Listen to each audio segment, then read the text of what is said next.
Welcome, everybody. Casting for Two, episode number 40. That's right, we're back. Shinobi's buck, and so am I. Nerd reference. I just wanted to say thank you guys for putting up with the delay. I didn't have any of my equipment, so I wasn't able to get these episodes out. But now that I have it, I want to get these episodes out because I had a great time chatting with all the guests. So they're going out. And just a little sidebar, I successfully moved to Chicago. So far, so good. I still need to make it to downtown, but hopefully soon. We'll see. I don't know. We'll see. But you know what? This episode isn't about me, okay? It's about my guest, okay? And I have a great guest for you. I had a pleasure chatting with him. We really nerded out on just pop culture, comic books, games, all that good stuff. Canada, which everyone knows I love Canada, so we'll talk about that. But my guest today is Sachin Sahel. And Sachin, let me just say, I hope I'm pronouncing that last name right. If I'm not, I'm sorry. From the bottom of my heart, I'm sorry. And there you go. Oscar for me. But he's on the show, the CW show, The 100, which just got picked up. And so I'm excited for that. He's a really good guy, and just a blast talking with him. I hope he comes back on whenever he wants. And so we just talked about The 100, his various projects that he's done. And you know what? I've been gone so long. Let's just get this freaking episode started, okay? So sit back, relax, and listen to me talk to Sachin. And Chris, can you cue? I messed that up. Just cue the music. I messed up.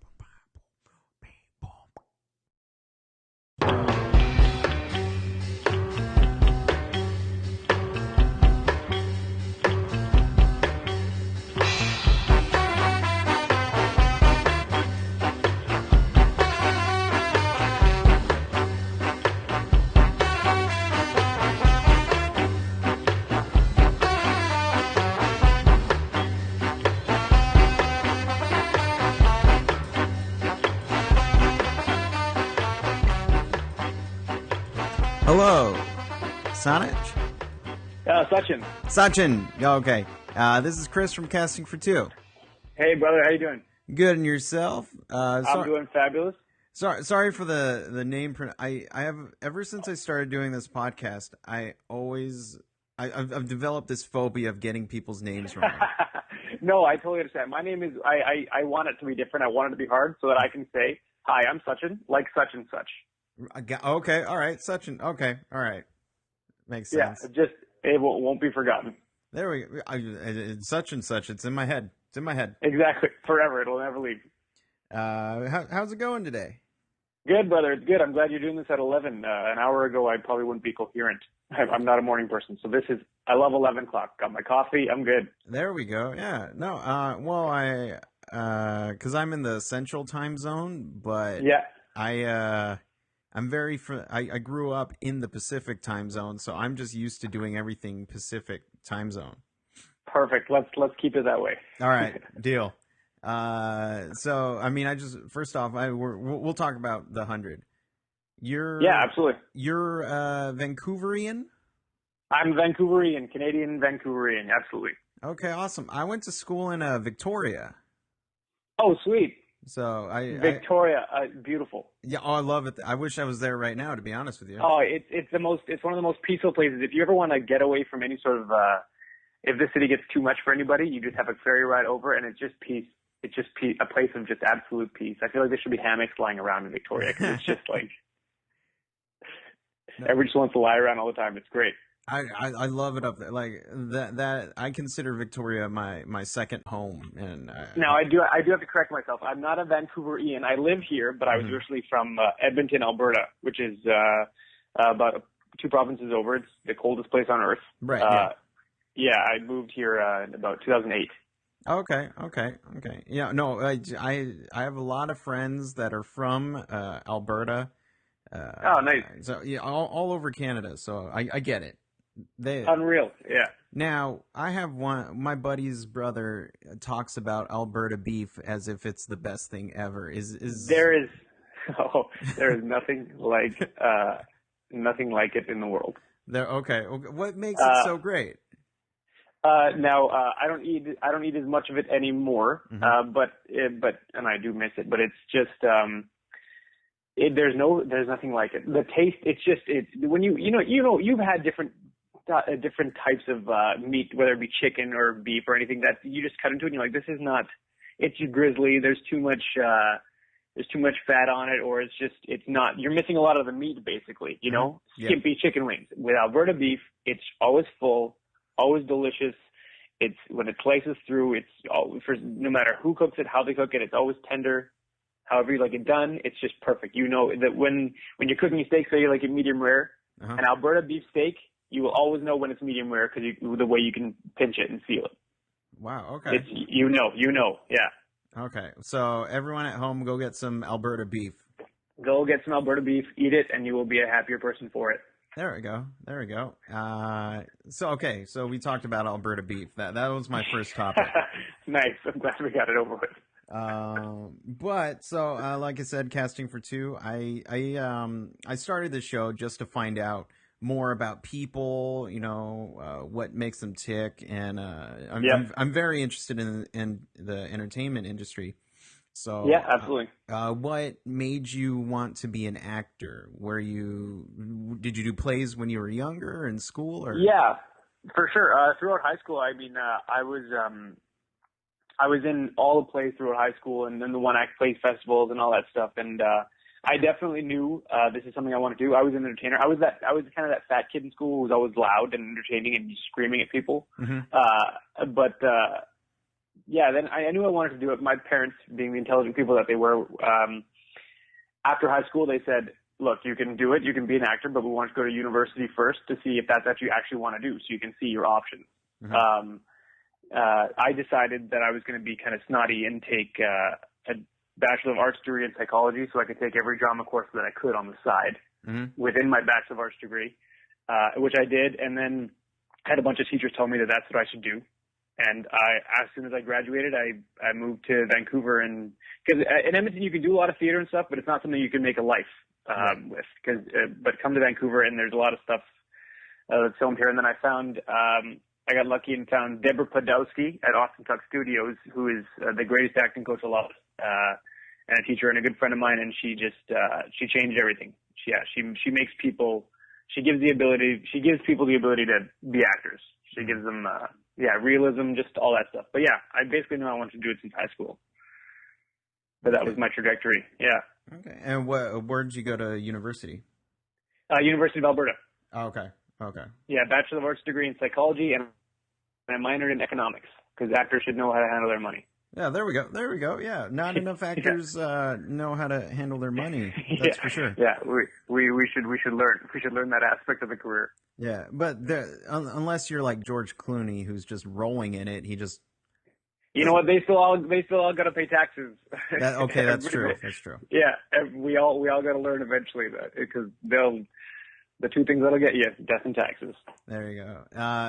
Aside from Alberta beef, the only thing I know about, Alberta, is in Calgary. There's the giant mall. Yeah, I believe that's Edmonton. Edmonton has West Edmonton. Edmonton. Mall. Okay. Yeah. Yeah. Don't give that to Calgary. Sorry. No, not get our mall. They have too much. Yeah, they have too much already. Edmonton gets the West Edmonton Mall, the huge mall with like water slides and an amusement park in there, and we have about 6 gaps. So because one is not enough. Oh, you need 6 gaps. There's a baby gap, there's a Gap Kids, a mediocre gap, Gap shoes. They'll never run out of gaps. Mediocre gap isn't that great. Not that great. No, I heard it's mediocre. Yeah. That's just what I hear anyway. But.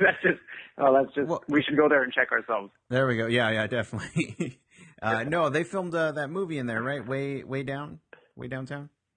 Yeah, they filmed a couple there. It's got a good location. There was they do a lot of Christmas movies in there for some reason.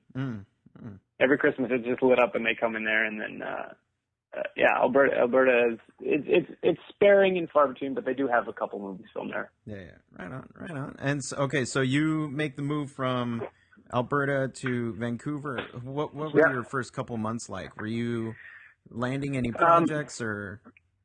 First couple months, I mean, it's a huge learning process from when you actually don't know about the industry. So I bought every book that I could. Mm-hmm.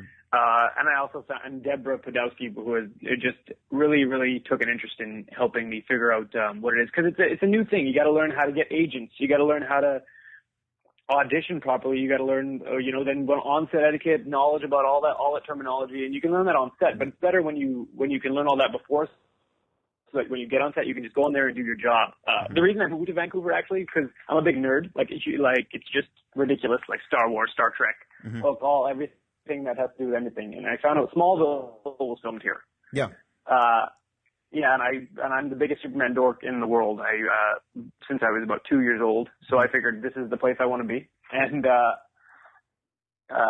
luckily enough, I actually got to say the second last episode on that show ever. Mm-hmm. Yeah, which was insane. But wow. It took a couple of years. But the first 2 years was definitely grinding out, learning about everything that I could. And then I actually got a great agent, Les Blackmore at BLK Management, who has his own agency now, and he started sending me out. And then it just went up from there. Okay, right on.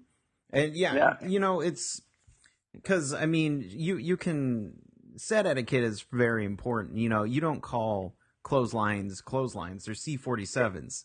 Exactly. Yeah, exactly. That's stuff like, if you book something, you don't, a lot of people jump into it prematurely, I think, and that's not a bad thing. I mean, you can learn on set, and it's great. But the best thing that for anything was to learn everything I needed to before I get on set. So when I get on there, I know where to go. I know with all the extraneous stuff that you shouldn't have to worry about when you have to go in there to do a performance, to act, or to where the trailers are, or where you need to be, where you have to get fitted. All this stuff, the terminology that they're saying, what are sides instead of, using the call sheet, all this little stuff. Right. Besides the performance. So it's just learn as much as you can about it, because there is a lot to know. Mm-hmm. No, yeah, definitely. Yeah. And you speaking of, how you love Superman and nerdiness and all that, you did a episode of Arrow? I did, yeah. I did. How was that? That was awesome. I think the only reason I got it was because the role was for Indian waiter. And, whoa, okay, all right. Yeah, and I refused to do the accent. Oh. So, and I think I didn't refuse to. I just walked in the room, and my choice was not to do it. And I think every other guy did it. Mm-hmm. And I decided not to. I mean, because I think it's important that even though I'm Indian, I'm East Indian, I don't necessarily want to be portrayed only as such, because that's not the only thing that I am. I mean, right. I think East Indian people, we can be a multitude of characters on television, besides just being stereotypically East Indian. Although there is a market for it, there's a niche, and it's great. I mean, Raj from Big Bang Theory is hilarious. Yeah. But I think it's time that we break through and we can just be people, friends, and don't have to be like Taj or all these other stereotypical roles. We can be people. Mm-hmm. No, yeah, that's very important. Raj, though, he does have that accent, though. Oh, in real life, exactly. Yeah, and that's perfect, because it just works perfectly, and he is hilarious. That man's timing is just, it's something special for sure. I mean, I'm not going to ask you to do it, but you could do yeah. accent, Oh, hands down. Yeah, it's not even a question. It would take me 5 minutes, and I could just pop it out. It's not a problem. Well, I'm fascinated with accents, because I mean, I'm not I am somewhat of color. I say somewhat because somewhat of color. You have a hue.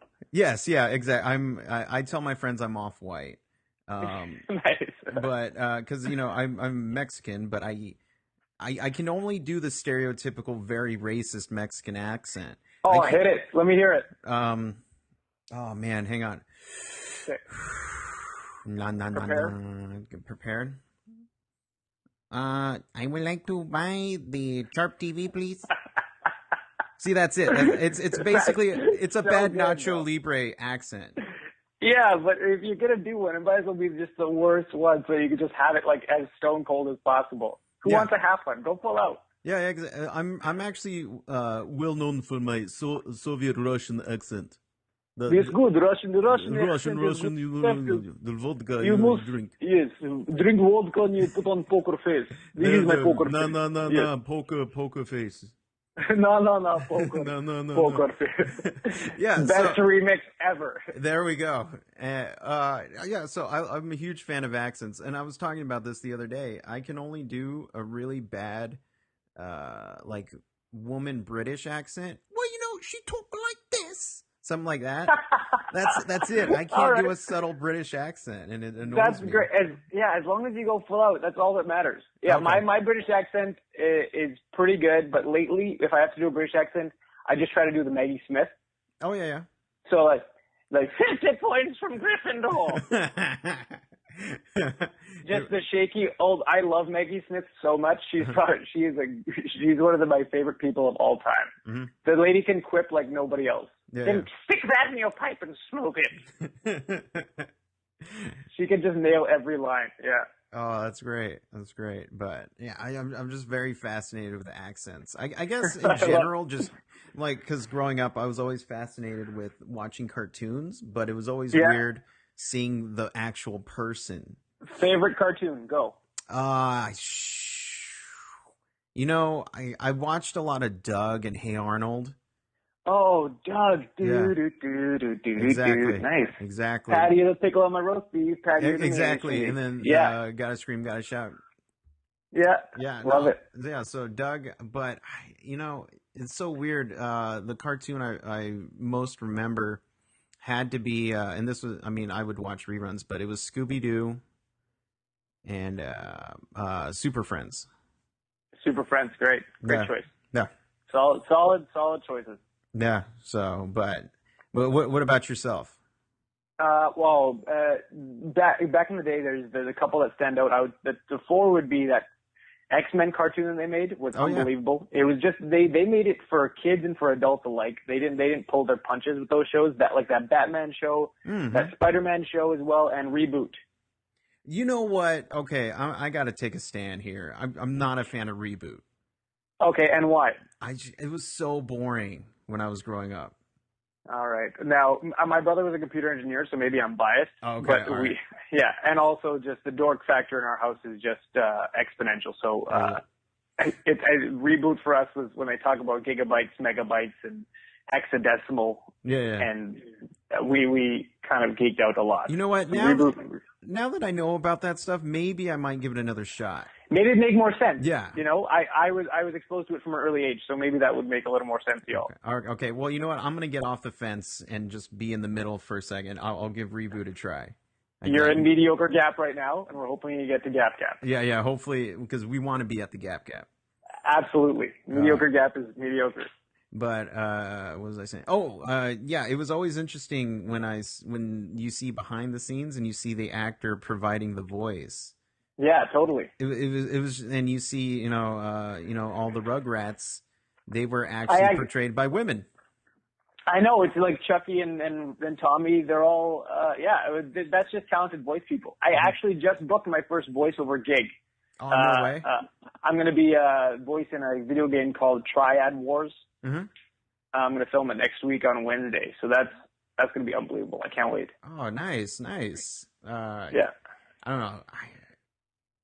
Voiceovers just seem so much fun. You're just playing. You're just bouncing around. Yeah, and you don't care. Yeah, and it's 100% performance driven. It's like, who cares what exactly. you look like? Exactly, totally. It's the best. Women can play men, and men can play women and aliens, and it's awesome. Yeah. Oh yeah, and I have fun at that voiceover for sure. Or the video thanks, game. brother. So let's talk about the 100. Yeah. What was the auditioning process like for this one? Did you have to go through many auditions, or was it just? Yeah, actually, I had two. I got lucky that they were. I don't know how it happened, but I went in for an initial audition with the casting director up at North Shore Studios, Heisey. and Corinne, and they're amazing. Those I love those ladies. Yeah, I went in there. I auditioned for Jackson with, I believe it was 3 scenes, and then a couple days later I got a call and saying, hey, you got to call back with the producers and the director of the episode. And I walked in the room and all the producers were there. The director was there. I went in, I did my thing. I didn't know, you're always, so after those ones, cause as a dork, this show is everything I've ever wanted to do. I'm a doctor in space, 97 years after the apocalypse.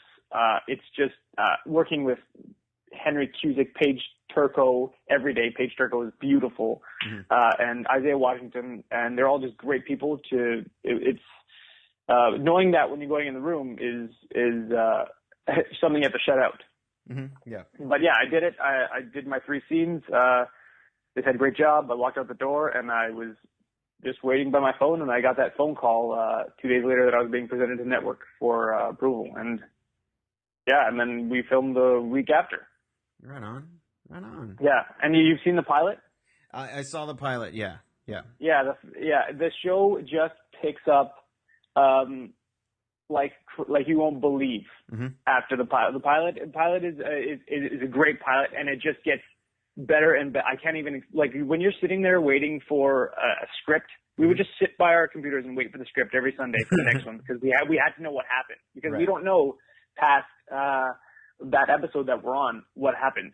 It's unbelievable. The mind of the writers and Jason Rothenberg are just talking to them. It's an amalgamation of Jason. The best way to equate him is that when you think about basketball, the players we have today are LeBron, Kevin Durant, Derrick Rose, all these guys. They grew up watching Michael Jordan and Hakeem Olajuwon, and that's why we have these 6'8" guys that can shoot threes and drive the lane and stuff. Right. Jason Rothenberg grew up watching Battlestar Galactica, Star Trek, Lost, Star Wars, all these things. So he's an amalgamation of all these things together, and that's what makes his mind and his ability so, like, just the stuff that they come up with is just, I can't even believe what happens. It's only been 4 episodes. The 4th one is airing tonight, but after this, they skyrocket. And I was looking at it, and I'm glad that we're kind of in the period we are now, where even TV shows can have good special effects. And exactly. Oh man, we couldn't believe it. We got a pre-screening of the show, and we couldn't believe how great the special effects were for it. It was because bad special effects will just take you out of a show. Right. And all we want to do is bring people in for an hour and have them get lost in our world. So it's it was a pleasure to see how well it was done. Right. And this show, you couldn't even do it. I mean, you could have probably do it 10 years ago, but the cost would have been like crazy high. Astronomically, yeah, totally. So yeah. They found the CW and they found CW and Jason Rothenberg found each other, and they just ran with it, and the stuff that happens is amazing. The show is just it was a pleasure for a season to be a part of. It's great. There we go. And I have a little nerdy question. I always mean to ask this question, but I always forget to ask it. But I'm not going to forget today. So let's say time travel's possible. Yeah. Or in future, back wherever. If you got it, huge Back to the Future nerd. I love this question already. Oh, okay, I'm right there then. If you could put yourself in any movie, which movie and what role? Back to the Future. Okay. And I would be. See, I can't be Marty McFly because I don't want to be. You know what? I would want to be Marty McFly's dad, Crispin Glover. Okay. Yeah, that would be a hilarious role in Back to the Future 1. Yeah. I don't know how I would play him. Maybe we could give him an off hue as well. Right. Yeah. Okay. We could have a little dollop like you, and then hopefully I could play his dad. But that would be that would be great. See, I would say, for sure, Back to the Future, Ghostbusters, but I just want to be a PA. You want to what? I would just want to be a PA. Be on the movie. Yeah, just be in the background. Yeah, just let me watch what's going on. Man, that was a great scene, guys. That was awesome. Exactly. Oh, yeah. Did you see Bill Murray? Oh, this is iconic scene right here. Everyone watch. Nailed it. I watched it live. That's great. Exactly. So either that or just extra. extra. It's just extra number 6. Yeah, just or that guy that yells, "McFly, those boards don't work on water." Just that unless one random. you got power. I want to be that guy. Yeah, that guy. Yeah. Even though I think that you know one of Biff's henchmen was Billy Zane. Yeah, and the guy from Dragon, the Bruce Lee story. Yeah, I was gonna say Mowgli. Yeah, he was Mowgli. Absolutely, yeah. Yeah. Jason Scott Lee, right? Yeah. I would say yes. Yeah. Yes. But those movies are awesome. That would be great. Oh yeah, no, it's a good question. No, well, thank you. I'm glad I remembered it. Yeah. I always mean to ask these questions, but I just get caught up and forget. You get caught up in conversation. That's when you know. That's when you know it's going well. Yeah. Maybe I didn't. You remember the question. Darn it! I should have been more intriguing. Well, that's okay. Well, because you reminded me. Just because I never get to nerd out with anybody. I love it. Oh, we'll nerd out. I'm here every week. Let's nerd out. All right. No, well, because I have like I said, I went to school in Victoria. I have a bunch of friends that work in Vancouver. Just like crew-wise, assistant locations, stuff like that. Totally. And I keep trying to get them onto the Flash. Oh, the show? Yeah, the show. Oh, get them onto it. I got you. Yeah. Like get working on it because I want to get on that shoot. You want to be a PA on the Flash. I want to be a PA on the Flash. I love the original TV show, and I watch it. I watch it every year just because it's so awesome. corny. I have to watch it. Yeah, so. It's your Firefly for me. That's good. Firefly, yeah. You know, when it came to Firefly, I wasn't a huge fan of the theme song in the beginning. You know what? Me too. And then it's just this thing that runs in your head always, and you just can't not love it. It's when it gets to like the banjo solo. That's when I'm on board. Yeah. I'm like, okay. Yeah. And now it's my phone ringer. Oh, okay. Yeah, you called me, and Firefly was playing. There we go. I'm so boring. I just have a regular ring. We got to change that. After a month, it'll be ReBoot. I'm telling you. Well, we will see. We will see. ReBoot.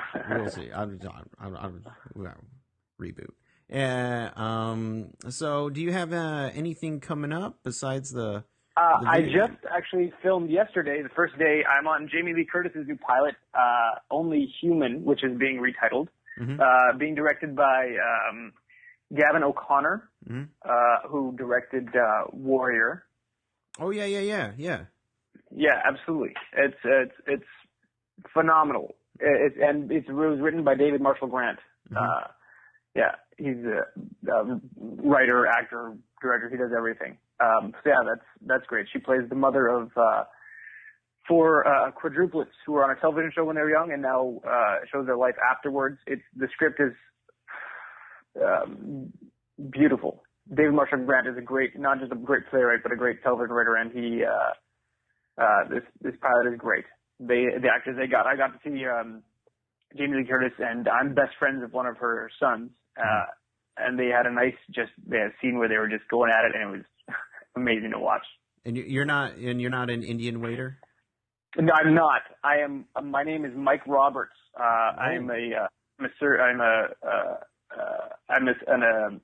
best friend's a surgeon, and I am I'm training to be one.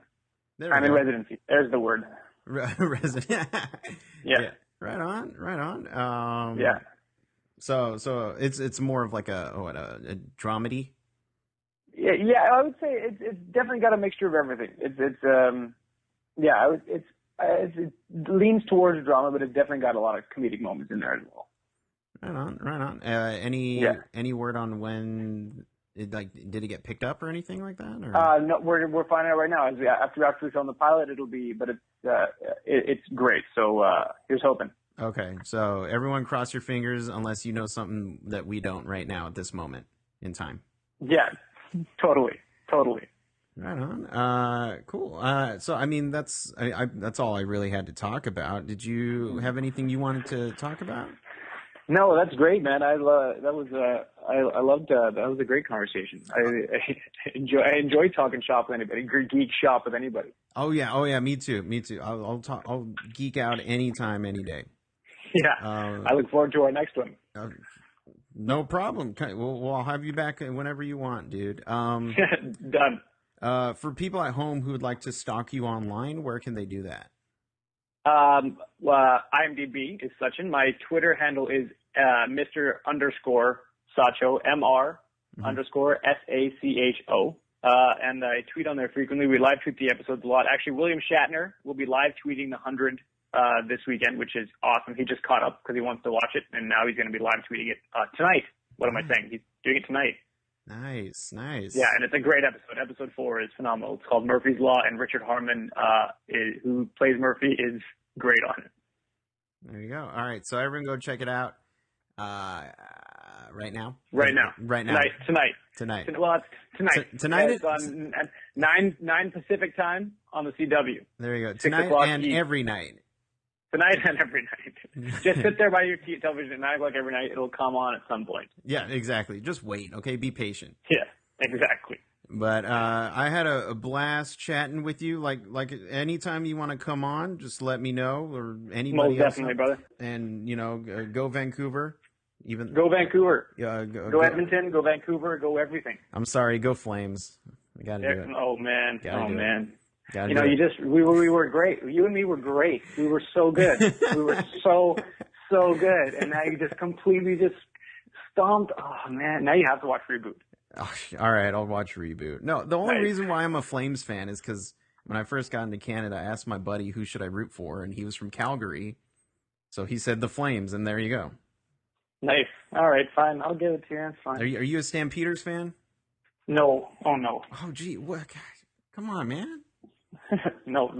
Oh, no. Edmonton Eskimos. Okay. Well, what about the Lions? Can we say Lions? BC Lions. I'll hit it. Let's do it. Okay. All right. Fine. Go BC Lions. And nobody knows what we're talking about. Yeah, absolutely. Canada. All right. You have a good one, sir. You too, man. I'll talk to you soon. All right. Bye-bye. All right. Bye.